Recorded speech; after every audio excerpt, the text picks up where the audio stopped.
Aaron worked in the lowest levels of the trade station where the air always carried the smell of oil and heated metal.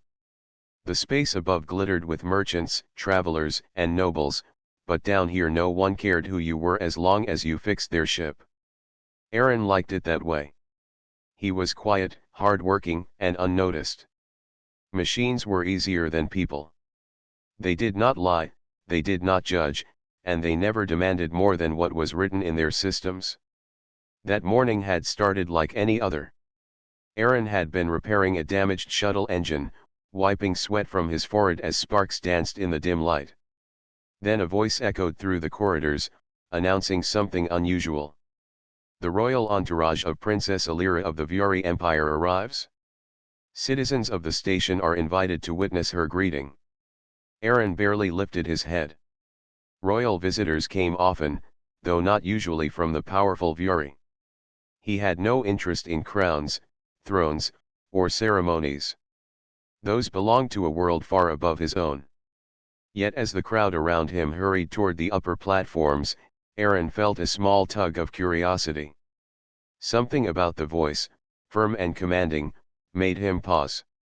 By the time he reached the gathering hall, the place was already crowded. Traders, officers, and ordinary workers stood shoulder to shoulder, eager to glimpse the princess. Guards in polished armor lined the path, their weapons gleaming under the station's lights. Then she appeared. Princess Alira walked with a calm grace, her long silver robe flowing like water. Her eyes, bright with intelligence, scanned the crowd. She was not like the other nobles Aaron had seen before. There was no arrogance in her expression, no sign of looking down on those around her. Instead, she seemed to be searching for something. The hall grew silent. Every voice hushed as the princess stopped in the center of the gathering. Then, to the shock of everyone present, she raised her hand and pointed. Her finger did not aim at a merchant, a commander, or a polished diplomat. It aimed directly at Aaron, standing awkwardly at the back with grease on his sleeves and confusion on his face. "That one," she said clearly. "I choose him." The silence shattered into gasps and whispers. Guards stiffened, unsure of what she meant. The station's commander stepped forward, bowing. "Your Highness, perhaps there is some mistake. This man is a mechanic." "Surely you wish to know mistake," Princess Alira interrupted. Her voice carried the weight of command. "From this moment, Aaron is my chosen fiancé." The hall erupted in disbelief. People stared at Aaron, some with laughter, others with anger. A mechanic? A fiancé to the princess of the Viore? It was unthinkable. Aaron himself felt his mind spin. His first instinct was to protest, to say that he had no part in this madness. But when he met her eyes, something stopped him. She looked at him not with arrogance but with certainty, as if she had known him long before this moment. It was not the gaze of someone making a mistake. It was the gaze of someone who had chosen with purpose. Guards surrounded him at once, though not in hostility. They guided him forward to stand beside her. Aaron's heart pounded as the crowd's whispers swirled like a storm. The commander tried again to question her, but Alira raised her hand. "The matter is decided. He will travel with me to the capital." Aaron wanted to speak, to ask why, to demand an explanation, but the words would not come. He was swept away in the tide of events as the ceremony ended. That evening, he sat inside a small chamber prepared for him, staring at the metal walls. His mind refused to settle. Hours ago, he had been just another worker. Now he was tied to a princess. None of it made sense. At last, the door slid open and Alira entered. She dismissed the guards with a quiet wave and stepped closer. Aaron rose, still unsure whether to bow or stand firm. "Why me?" he asked, his voice steady despite the storm inside him. Alira studied him for a moment, then spoke softly. "Because I know who you really are." Aaron blinked. "I am just a mechanic." Her lips curved into a faint smile. "You are far more than that." I remember the colony on Thalos. You were there when disaster struck. You saved lives when others fled. Do not deny it. Records may have been erased, but memory is not so easily destroyed. The words struck him like a blade. He had buried that part of his past, believing no one had noticed. He had chosen the quiet life of machines to escape it. Yet here was the princess of a vast empire, speaking as if she had seen into his very soul. Aaron sank back into his seat, shaken. He could not understand why she would reveal this, or why she would choose him in front of the entire station. But her eyes never wavered, calm and certain. You needed someone you could trust, he said slowly. Yes, she replied. And I need more than trust. I need someone who cannot be bent by greed or fear. My people expect me to marry for politics, but I would rather stand with someone real. That is why I chose you. Aaron sat in silence, the weight of her words pressing heavily on him. He had not asked for this, yet deep inside he knew there was no turning back. The mechanic's life was over. A new path had begun, one that led straight into the heart of power, danger, and secrets. The royal vessel of the Viuri Empire shimmered with light as it left the trade station. From the wide windows, Aaron could see stars sliding past like sparks on black water. The ship was far larger than any craft he had ever set foot on. Its long corridors shone with polished metal, its air carried a faint scent of flowers, and every step was watched by silent guards in shining armor. Aaron walked behind Princess Alira, unsure of his place. The princess carried herself with calm authority, but when she glanced back at him, her eyes softened. She guided him through the halls until they entered a private chamber. The walls here were draped with banners of silver and blue, symbols of her house. A table stood in the middle, glowing faintly with projected maps of distant systems. Alira dismissed the guards and invited Aaron to sit. He did so carefully, still feeling as if he had stepped into a dream. You must be wondering why I brought you here, she began. I am, Aaron admitted. I still do not understand why a princess would choose a mechanic as her fiancé. Alira folded her hands. Because it is the only way to survive. Aaron frowned. Survive what? She leaned forward. My empire is strong, but it is filled with ambition. The nobles hunger for power. They see my upcoming coronation as a chance to tie me to their families. If I marry one of them, I will not rule. I will become a tool. I need someone outside their reach. Someone they cannot control. That is why I chose you. Her words struck Aaron with both clarity and confusion. He had suspected danger, but he had not expected her to speak so openly. You could have chosen anyone outside your court, Aaron said carefully. Why me? Alira's eyes sharpened. Because I know what you are capable of. Do you think I would risk my throne on chance? You have shown courage before, Aaron. I did not forget the colony on Thalos. You saved lives when even trained soldiers hesitated. Aaron shifted uncomfortably. That was long ago. I was just doing what needed to be done. Exactly, she replied firmly. You acted when others did not. That is why I need you beside me. Not because of noble blood. Not because of politics. Because you cannot be bought. For a long moment, silence filled the chamber. Aaron felt the weight of her trust pressing on him. He had lived quietly for years, avoiding attention, yet now this princess had dragged him into the heart of her struggle. What happens if I refuse? He asked at last. Alira's expression did not change. Then I return to my empire alone, surrounded by those who wish to use me. I will be forced to choose among them, and soon I will lose not only my freedom, but also the safety of my people.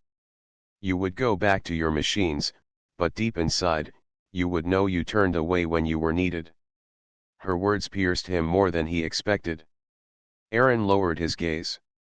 He had never asked to be anyone's protector, yet fate had placed him here again. Before he could reply, the ship shuddered slightly as it entered a jump tunnel. The stars outside bent into streams of light. Aaron gripped the edge of the table, steadying himself. "Where are we going?" he asked. "To the capital," Alira said. "It is where the true game begins." Aaron studied her. For all her royal appearance, she seemed more like a warrior preparing for battle than a sheltered princess. He saw no fear in her, only resolve. Yet he also saw something else, a heavy loneliness. Surrounded by power, she had no one she could trust. "I still do not know if I am ready for this," Aaron said quietly. "You do not need to be ready," she answered.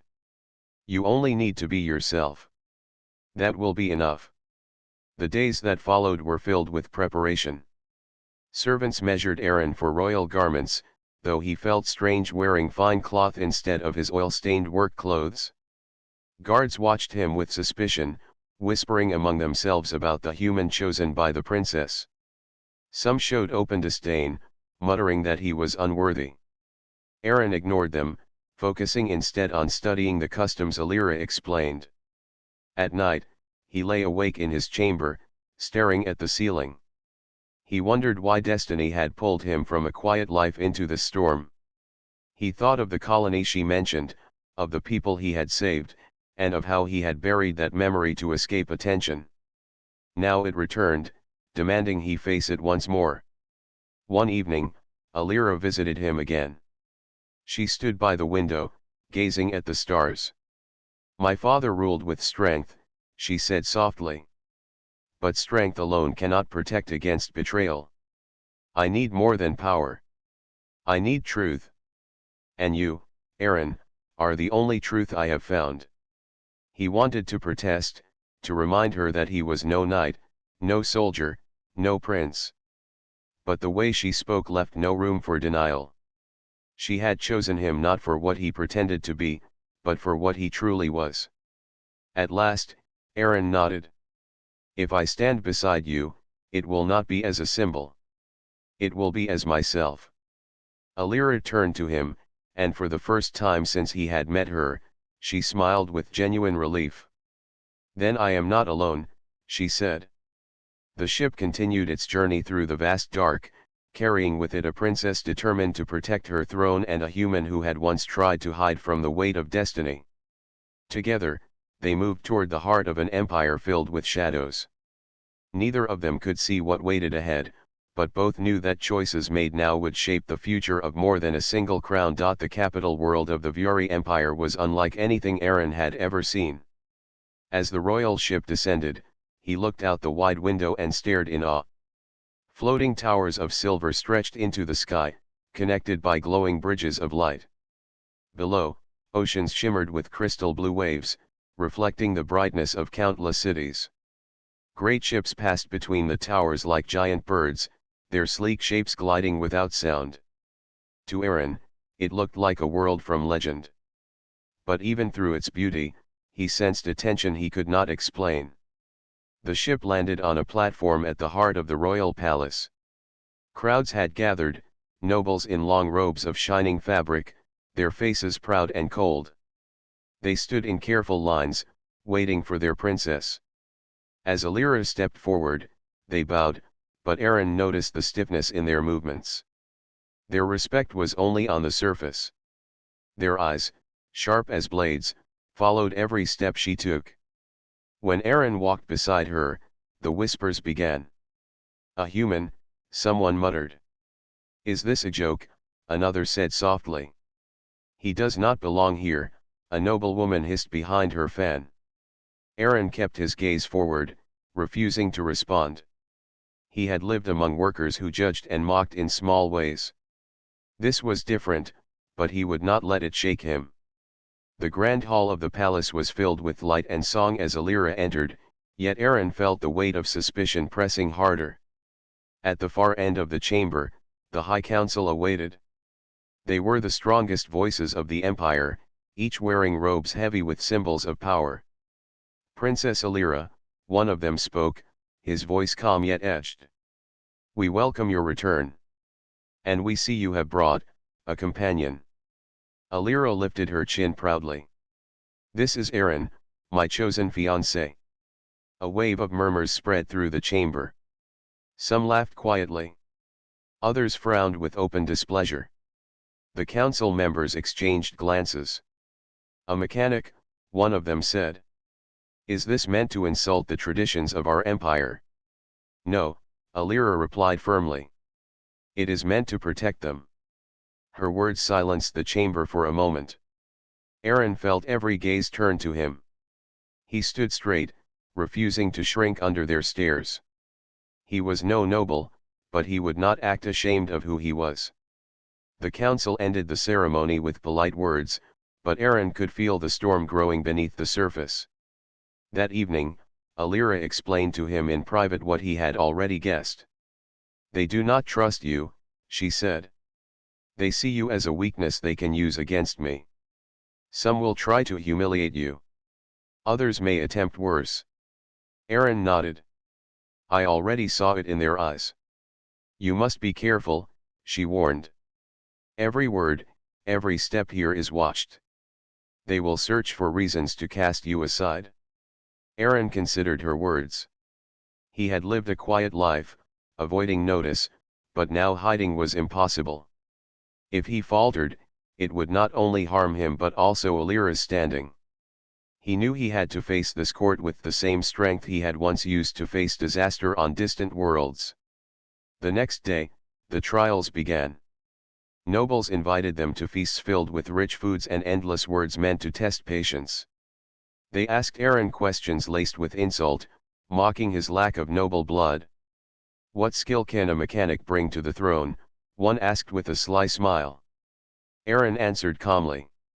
Machines do not care for pride. They care only for function. I have learned to see what is broken and repair it. Perhaps the same can be done for an empire. The room grew quiet. Some laughed at his simplicity, but others frowned, unsettled by the truth in his words. Another noble pressed harder. Would you kneel before the will of those greater than you? Aaron's gaze did not waver. I kneel only to truth. Not to pride, not to greed. That answer spread through the palace like fire. Some saw it as arrogance, others as dangerous honesty. But Alira smiled quietly, knowing his words struck deeper than polished speeches. Still, not everyone was pleased. Aaron began to notice movements in the shadows. Certain nobles watched him with more than curiosity. Guards shifted in the halls, not all of them loyal to Alira. Servants carried messages quickly, their faces tense. One night, while walking back from the hall, Aaron paused in a corridor. The lights flickered slightly, and he heard faint whispers behind a wall panel. Moving closer, he caught only fragments, but the meaning chilled him. The princess must not reach the coronation, the human is a distraction, remove him first. Aaron felt the old fire stir in him. He had tried to escape such dangers by living quietly, but danger had found him again. Now he realized Alira had been right. This was more than ceremony. It was survival. He returned to his chamber, his mind sharp. He could not tell Alira yet. Not until he knew more. But one thing was clear: this court was not only suspicious of him. It was preparing to strike. As Aaron lay awake that night, he stared at the ceiling of the palace chamber. The whispers of betrayal echoed in his mind. The empire's beauty was only a mask. Behind its silver towers and shining halls, shadows moved with silent intent. And now, he was at the center of it. The palace at night was a place of silence and echoing footsteps. Most nobles rested in their chambers, but Aaron could not sleep. The whispers he had overheard in the corridor still burned in his mind. He knew danger was moving in secret, and if he ignored it, Alira would pay the price. He rose from his bed, careful not to alert the guards standing outside his door. His years as a mechanic had taught him how to move quietly, how to slip unseen through narrow places where machines groaned and wires hummed. The palace was different, but shadows were the same everywhere.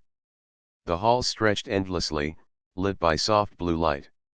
Aaron walked with calm steps, blending in as if he belonged. He had learned long ago that confidence was the best disguise. If one looked like they had a purpose, others rarely questioned.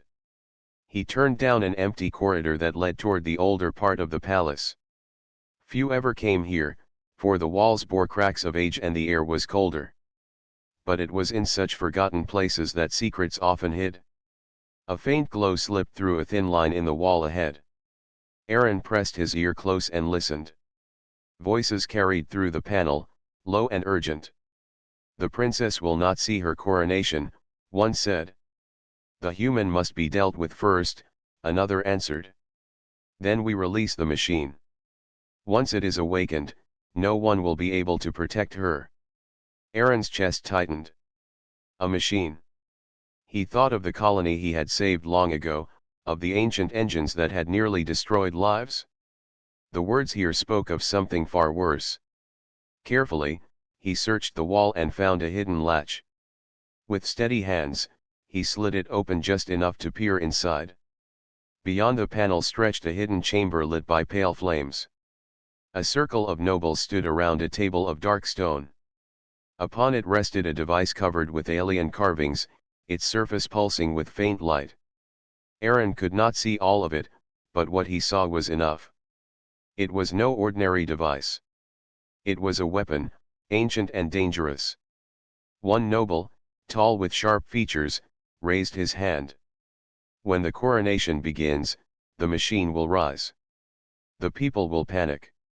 In the chaos, the council will declare her unfit, and power will pass to us." The others nodded with grim satisfaction. Aaron drew back, his heart racing. The plan was clear. They meant to strike during the very ceremony that would crown Alira. If he told her now without proof, she might not be able to act. He needed more information. He waited until the nobles left, then slipped inside the chamber. The air was heavy, as if the room itself carried the memory of battles long forgotten. He stepped closer to the stone table, studying the strange device. Its surface shifted faintly, glowing brighter as if sensing his presence. Aaron felt unease crawl over him. Machines were his world, but this was unlike anything he had touched. It was alive in a way, its hum deep and steady. He recognized only one thing with certainty: it was a war machine. Perhaps a relic from the ancient conflicts the Fury never spoke of. He reached out but stopped just before touching it. To activate it would be madness. To leave it was equally dangerous. He forced himself to step back, memorizing every detail instead. When he left the chamber, his thoughts were heavy. He had the knowledge of a threat, but not the means to destroy it. The nobles were powerful, and the device was hidden under their protection. He could not act alone. By the time he returned to his chamber, dawn was near. Light spilled gently through the tall windows. Aaron sat by the window, waiting. His mind raced with questions. Why would the nobles trust such a weapon? Where had they found it? And why were they so certain it would obey them? Later that day, Alira visited him. She wore royal armor in silver and blue, preparing for a council meeting. When she saw his face, her eyes narrowed with concern. "You have been awake all night," she said softly. Aaron nodded. "I found something."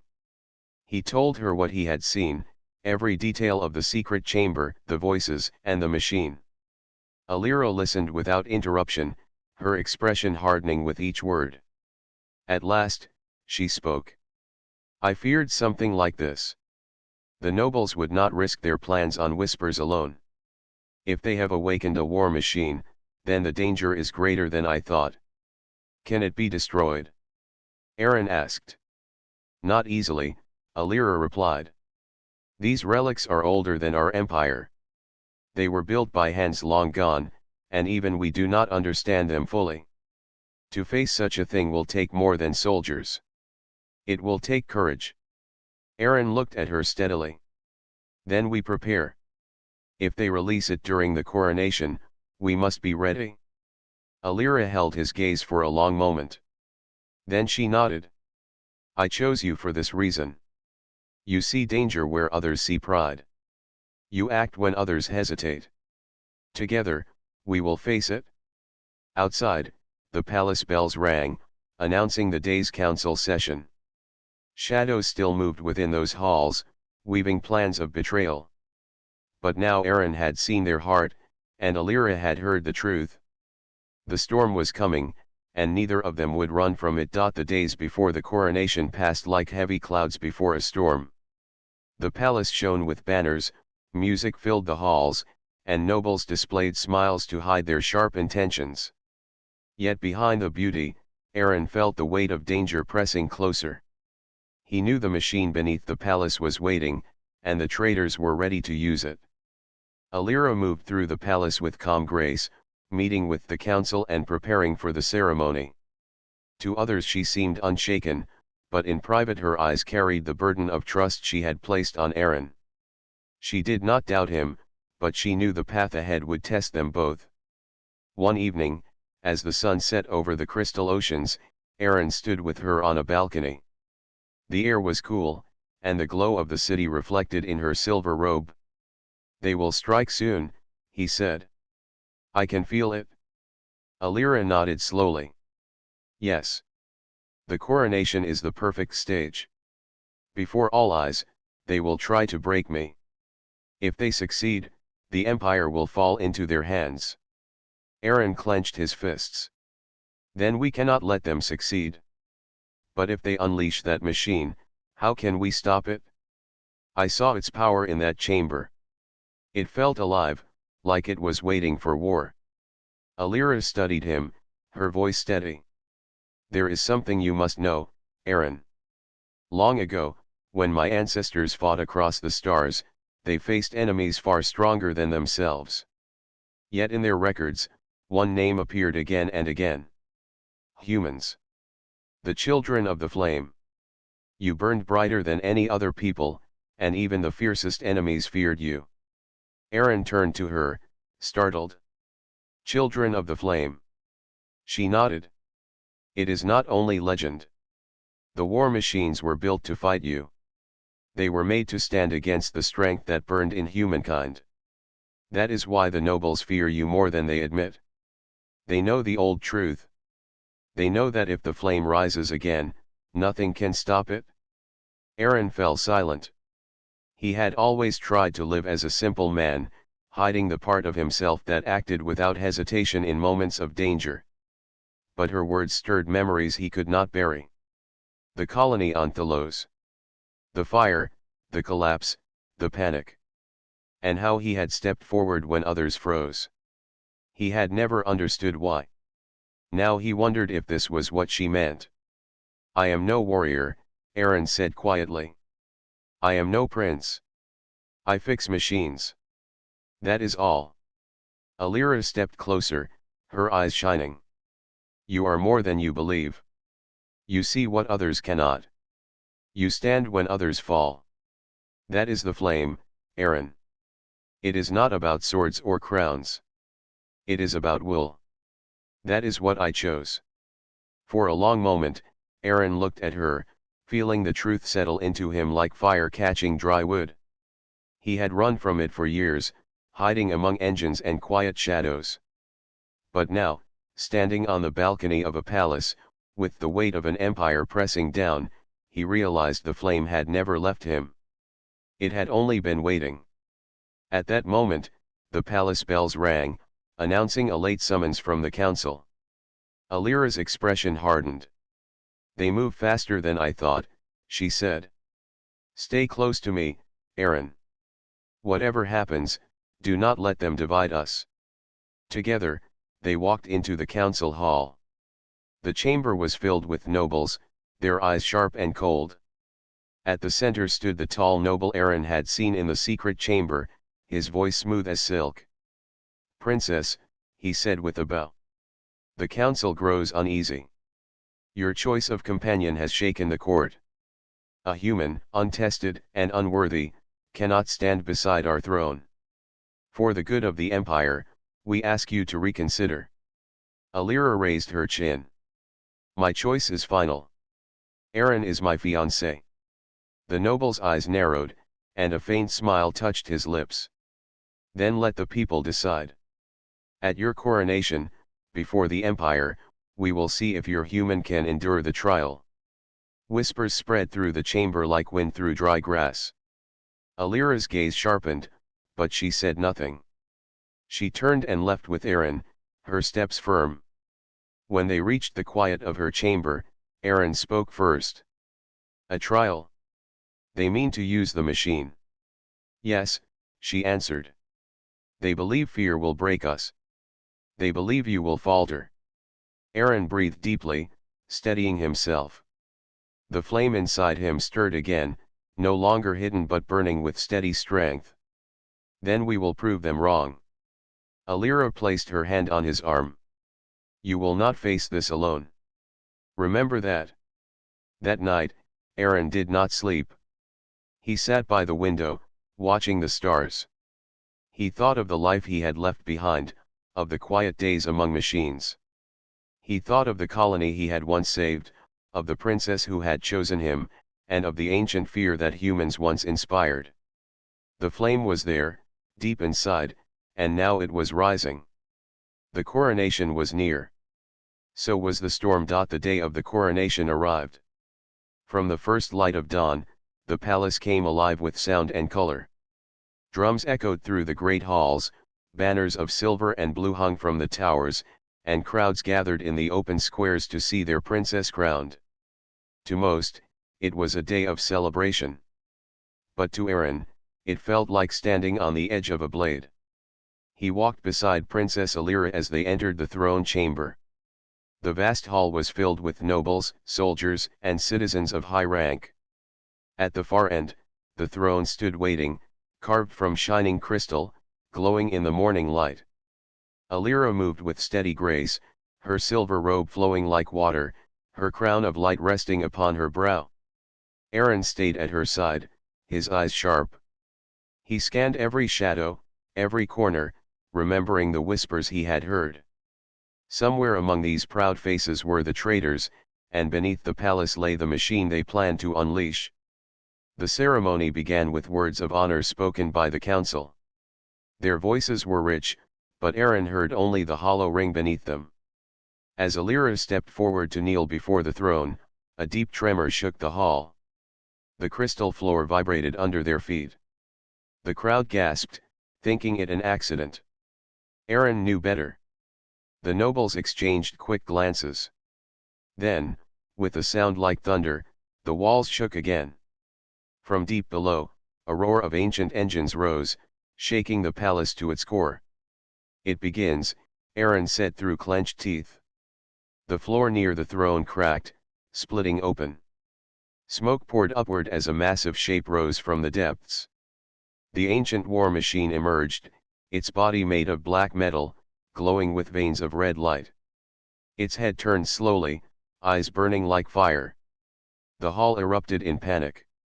Nobles fled, guards drew their weapons, but fear held many frozen in place. The machine's chest opened, revealing a core pulsing with energy. It gave a sound that was neither roar nor voice but something deeper, like the memory of war itself. Aaron stepped forward, placing himself between Alira and the machine. His hands clenched, his heart steady. He had feared this moment, but now the flame within him burned clear and strong. The traitorous noble shouted above the chaos. Behold the weakness of your princess. She cannot protect you. Her choice has doomed us all. Aaron turned toward him, his voice firm. No. It is your greed that has doomed you. The noble's face twisted with anger, but before he could answer, the machine struck. Its arm crashed down, shattering the floor where Aaron had stood a moment earlier. Aaron rolled aside, pulling Alira with him. Go, he shouted. But Alira shook her head. I will not leave you. The machine raised its second arm, energy gathering for a blast. Aaron's mind raced. He had studied machines his whole life. Even without knowing this one, he could see its movements, its patterns. It was powerful, but it was not invincible. He shouted to the guards. Aim for the joints. Slow it down. The soldiers, encouraged by his voice, focused their fire on the glowing hinges of the machine's limbs. Sparks flew, and the great monster staggered. Aaron ran toward the broken floor, searching for a control point. His eyes caught the pulse of wires along its leg. Without hesitation, he leapt forward, climbing onto the machine as if it were a broken engine in need of repair. The crowd gasped, watching the human cling to the monster of metal. Aaron's hands found an exposed panel, and with the skill of years spent fixing ships, he forced it open. Inside, streams of light flowed like rivers. He felt the heat on his skin, but he kept moving, pulling wires, breaking circuits. The machine roared, thrashing in fury. It tried to shake him off, but Aaron held on, his body moving with the rhythm of battle. Sparks exploded as he struck the core connections. Slowly, its glowing chest dimmed. Alira raised her voice, calling to her people. Stand with him.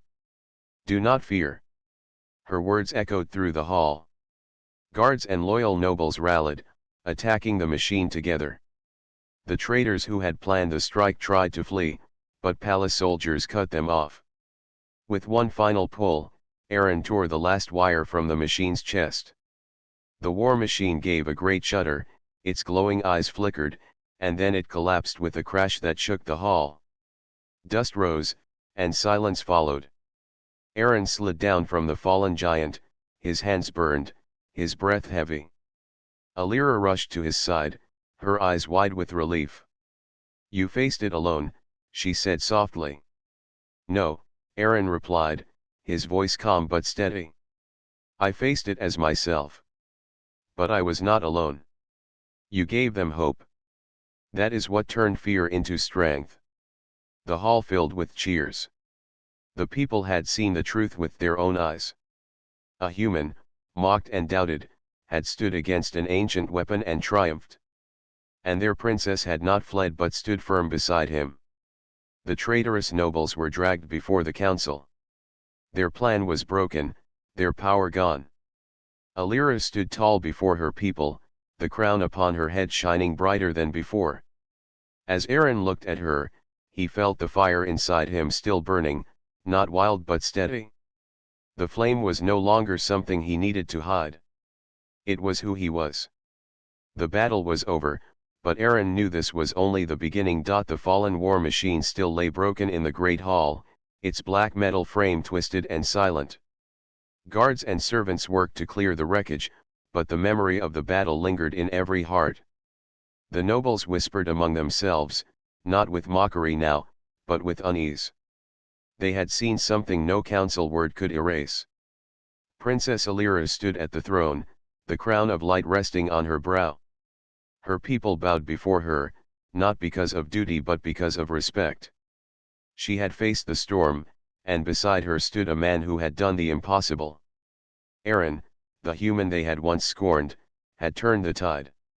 When the hall finally emptied, Alira and Aaron were left alone.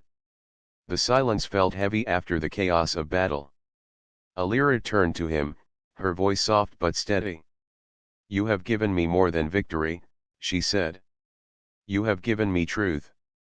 They cannot deny what they saw. Without you, I would not be standing here. Aaron shook his head. Without you, they would not have followed. You gave them courage. I only did what I could. She smiled faintly.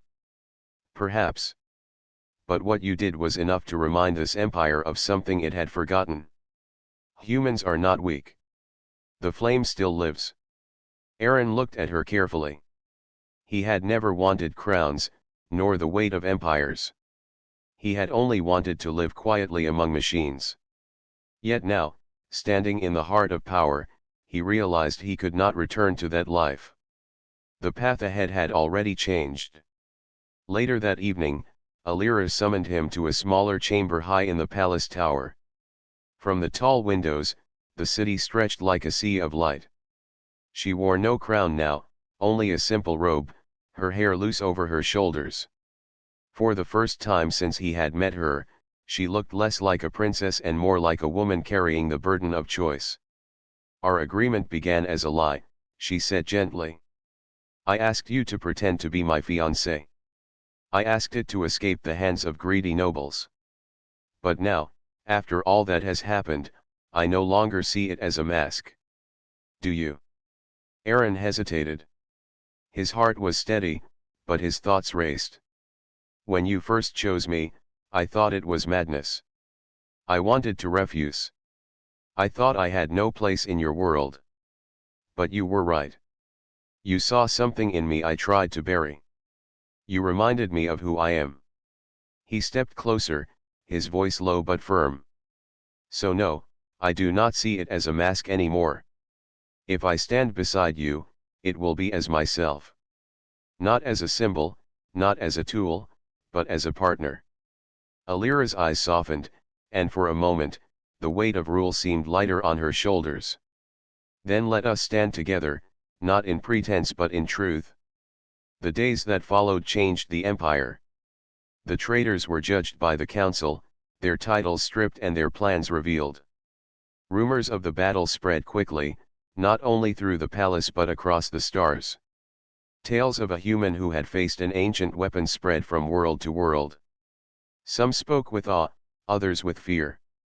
The children of the flame had returned. Aaron found himself at the center of attention he had never wanted. Everywhere he walked, people bowed, whispered, or stared. Some still doubted, but most looked at him with respect. Yet through it all, he remained himself. He wore the royal garments when required, but his hands still carried the calluses of a mechanic. He reminded himself daily that he was no prince, only a man who chose not to run when the moment demanded courage. One evening, as he worked quietly on a damaged palace transport, a young guard approached him.